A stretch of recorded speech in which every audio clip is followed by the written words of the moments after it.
ایک دفعہ کا ذکر ہے، جنگل کے قریب ایک پرامن گاؤں میں علی نام کا ایک لڑکا رہتا تھا۔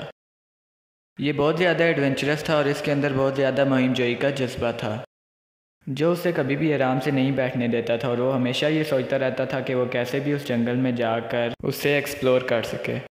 اب اس کا صبر ختم ہو گیا تھا اور ایک دن دھوپ والی صبح وہ جنگل کے لیے نکل پڑا۔ اس نے زبردست مہم کا ارادہ بنایا اور اس کی منزل تھی جنگل کے بالکل بیچوں بیچ۔ علی نے ایک چھوٹا سا بیگ اٹھایا جس میں اس نے تھوڑا بہت سامان اور اپنا بنایا ہوا نقشہ بھی رکھا۔ وہ جیسے جیسے آگے بڑھتا جا رہا تھا اس کی ایکسائٹمنٹ بھی زیادہ ہوتی جا رہی تھی، لیکن اسے یہ نہیں پتہ تھا کہ اس کے لیے جنگل میں کتنے خطرات ہیں۔ چلتے چلتے پتوں کی آواز نے اسے گھیر لیا۔ اب علی اونچے اونچے درختوں کے درمیان میں گم ہو گیا تھا اور اسے احساس ہو گیا تھا کہ وہ اب یہاں پر پھنس گیا ہے۔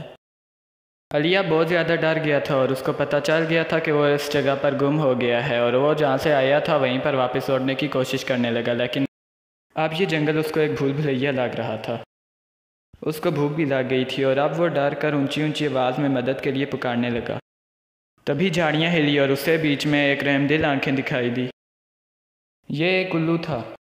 اس الو نے ایسی آواز نکالی جیسے وہ کہنا چاہ رہا ہو کہ میرے پیچھے آؤ۔ مدد کے لیے بے چین علی مسلسل اس کا پیچھا کرنے لگا۔ جنگل، ندیوں اور غاروں سے گزرتے گزرتے آخرکار اس کی نظر ایک گاؤں پر پڑی۔ پھر علی کی ملاقات اس کے گاؤں والوں سے ہوئی جو اس کے لیے بہت زیادہ پریشان تھے، اور انہوں نے ایک گروپ بھی بنا لیا تھا تاکہ وہ علی کو تلاش کرنے کے لیے جنگل میں جا سکیں۔ وہ اپنے پریشان ماں باپ کو دیکھ کر رونے لگا۔ پھر وہ اپنے دوستوں سے بھی ملا۔ پھر اس نے خود سے یہ وعدہ کیا کہ وہ آئندہ کبھی بھی جنگل میں اکیلے نہیں جائے گا۔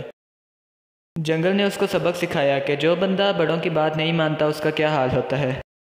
اس کے گاؤں کے لوگ اس کی کہانیاں اپنے بچوں کو سنایا کرتے تھے، ایک ایسے بچے کے طور پر جو بہت بہادر تھا اور اس نے اپنے ڈر کو قابو کیا، اور ساتھ میں یہ سبق بھی دیتے کہ بڑوں کی بات نہ ماننے کا کیا انجام ہوتا ہے۔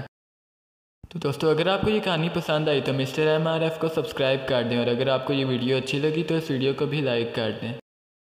اب میں ملوں گا آپ سے اسی طرح کی ایک امیزنگ نئی ویڈیو میں، تب تک کے لیے اللہ حافظ۔